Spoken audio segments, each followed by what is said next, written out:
बिस्मिल्लाहिर्रहमानिर्रहीम। अस्सलाम वालेकुम। ट्रेडिशनल कुकिंग की एक नई मज़ेदार वीडियो में खुश आमदीद। आज मैं आप सबको बताऊंगी आलू गोश्त घर में कैसे बनाते हैं। तो इसके लिए यहाँ पे 1 किलो मैंने बकरे का गोश्त लिया है और छोटे छोटे पीसेस में काट लिया हुआ है। और मैंने आलू लिए हैं, उन्हें मैंने इस तरीके से क्यूब्स में काट लिया है। 2 अदद अनियन है जिन्हें मैंने इस तरीके से फाइनली जो है वो पतला पतला स्लाइस में काट लिया हुआ है। 4 मैंने टमाटर लिए हैं, क्यूब्स में काट लिए हुए हैं। चंद हरी मिर्चें हैं और 2 टेबलस्पून लहसुन अदरक और ग्रीन चिली का पेस्ट है। यहाँ पे कुछ मसाले रखे हैं। 1 टेबलस्पून यहाँ पे मेरे पास गरम मसाला है। 1 टेबलस्पून लाल मिर्च पाउडर है यहाँ पे मेरे पास। हस्ब ज़रूरत नमक लेंगे। 1 टेबलस्पून धनिया पाउडर, हाफ टेबल स्पून हल्दी पाउडर और यहाँ पे कुछ खड़े गरम मसाले हैं जिनमें हाफ टेबल स्पून जीरा है, काली मिर्च है, दालचीनी है, इलायची है और 1/4 टीस्पून यहाँ पे कलौंजी मौजूद है मेरे पास। तो चलिए आइए बनाना स्टार्ट करते हैं। प्रेशर कुकर लिया है मैंने, उसमें मैंने 1 कप जो है वो सरसों का ऑयल ऐड कर लिया है। सरसों के ऑयल में खाना बनाने के इंतहाई फायदे हैं। तो ऑयल गर्म होने का इंतज़ार करते हैं। ऑयल गर्म हो चुका है, अब इसमें खड़े गरम मसाले ऐड कर दूंगी। और खड़े गरम मसालों को पहले सौटे करने का यही फ़ायदा होता है कि उनकी खुशबू जो है वो बहुत अच्छी आती है और खाने में अच्छे से रच जाती है। तो अभी जो है यहाँ पे खड़े गरम मसाले जो है वो अच्छे से सौटे होना शुरू हो जाएंगे। तो फिर हम इसके अंदर अनियन ऐड करेंगे। आपने ज़्यादा नहीं इन्हें फ्राई करना, आपने जस्ट 3 से 4 सेकंड तक जो है इन्हें फ्राई करना है। हल्का सा कड़कड़ाना है इन्हें, ज़्यादा कलर चेंज नहीं करेंगे। यहाँ पर जो है वो गरम मसाले जो है वो अच्छे से हल्के से सौते हो गए थे, तो मैंने इसके अंदर अनियन स्लाइसेस ऐड कर दिए हैं। अनियन को आपने बारीक काटना है, ठीक है। बारीक अनियन अच्छे से जो है वो कुक हो जाता है फाइनली, और जल्दी भी कुक हो जाता है। अनियन का थोड़ा सा कलर चेंज होने तक इसको पकाएंगे इसी तरह से। अनियन कलर चेंज होना शुरू हो चुका है, अब मैं इसमें गोश्त ऐड करूँगी।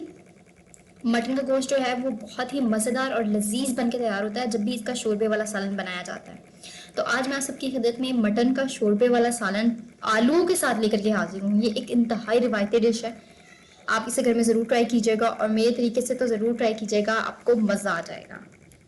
तो अब गोश्त ऐड हो चुका है। अच्छे से गोश्त को जो है वो अनियन के साथ और गरम मसालों के साथ हमने फ्राई करना है, ताकि गोश्त, अनियन और गरम मसाले जो हैं वो अच्छे से कुक हो जाए, फाइनली कुक हो जाए। यहाँ पे आप देख सकते हैं कि गोश्त का जो कलर है वो चेंज होना शुरू हो चुका है। मज़ीद हम 5 से 8 मिनट तक इसको फ्राई करेंगे अच्छे से।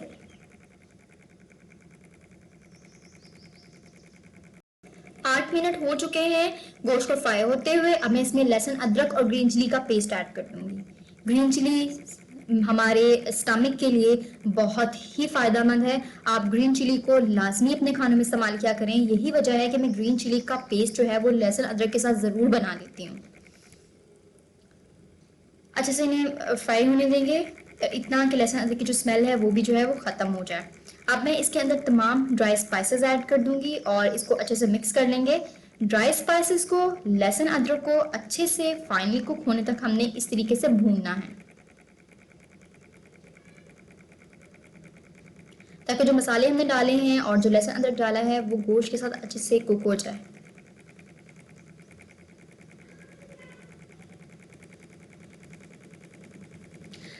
जब तक मसाले गोश्त के साथ अच्छे से पक रहे हैं तो आप ऐसा कीजिए कि आप मेरे चैनल को सब्सक्राइब कर लीजिए। अगर आप मेरे चैनल पे नए हैं तो साथ ही बेल का आइकन होता है, उससे तो ज़रूर दबा दीजिएगा, क्योंकि उसको दबाने का ये फ़ायदा है कि जो भी वीडियोस मैं डेली बेस पर डालूंगी वो आपको नोटिफिकेशन के थ्रू मिलती जाएंगी।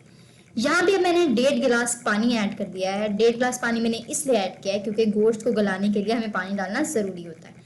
1.5 गिलास पानी ऐड कर दिया और अब मैं इसके ऊपर प्रेशर कुकर लगाऊंगी और सिर्फ इसको 35 मिनट के लिए पकाऊंगी।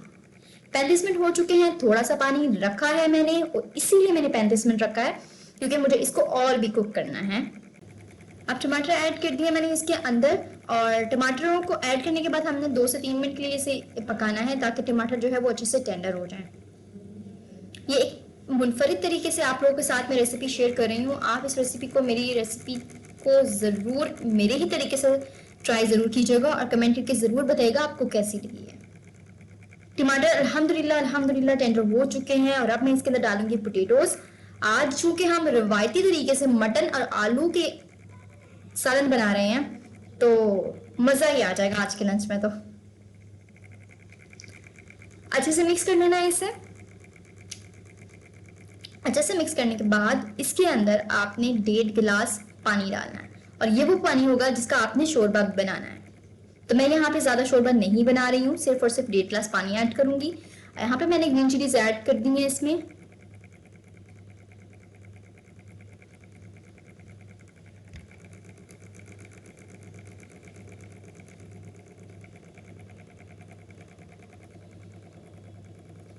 डेढ़ गिलास पानी में ऐड कर चुकी हूँ और अब मैं इसके ऊपर जो है वो कुकर का ढक्कन लगाऊंगी और सिर्फ 5 मिनट के लिए इसे बंद करूंगी। 5 मिनट में जो है हमारे पोटैटोज जो हैं वो गल भी जाएंगे और ज़्यादा टाइम लगेगा तो पोटैटोज जो हैं वो ज़्यादा नरम हो जाएंगे, जो कि अच्छा नहीं लगता, जिससे सालन की रौनक जो है वो ख़राब हो जाती है। सिर्फ 5 मिनट के लिए कुकर लगाना है आप। और फ्लेम आप लोग चेक कर लें, फ्लेम मेरा मीडियम है। मीडियम फ्लेम पे 5 मिनट तक मैंने पकाया है। अल्हम्दुलिल्लाह सुम्मा अल्हम्दुलिल्लाह, आलू गोश्त का रिवायती सालन पक के बिल्कुल तैयार है। आप इससे फ्रेंड्स फैमिली की गैदरिंग में ज़रूर बनाएं। और बकरा ईद आने वाली है तो आप तो इसे ज़रूर ट्राई कीजिएगा ना और मज़े उड़ाइएगा। ये एक रिवायती डिश है, हमारे बुजुर्गों से ये चलती आ रही है और मज़े उड़ाएं, मज़े कीजिए, मज़े करवाएं। सादिया शेख को इजाज़त, मिलती हूँ आपसे एक नई रेसिपी में, एक नए दिन में, एक नए जायके के साथ। अपना ख्याल रखिएगा। अल्लाह हाफिज़।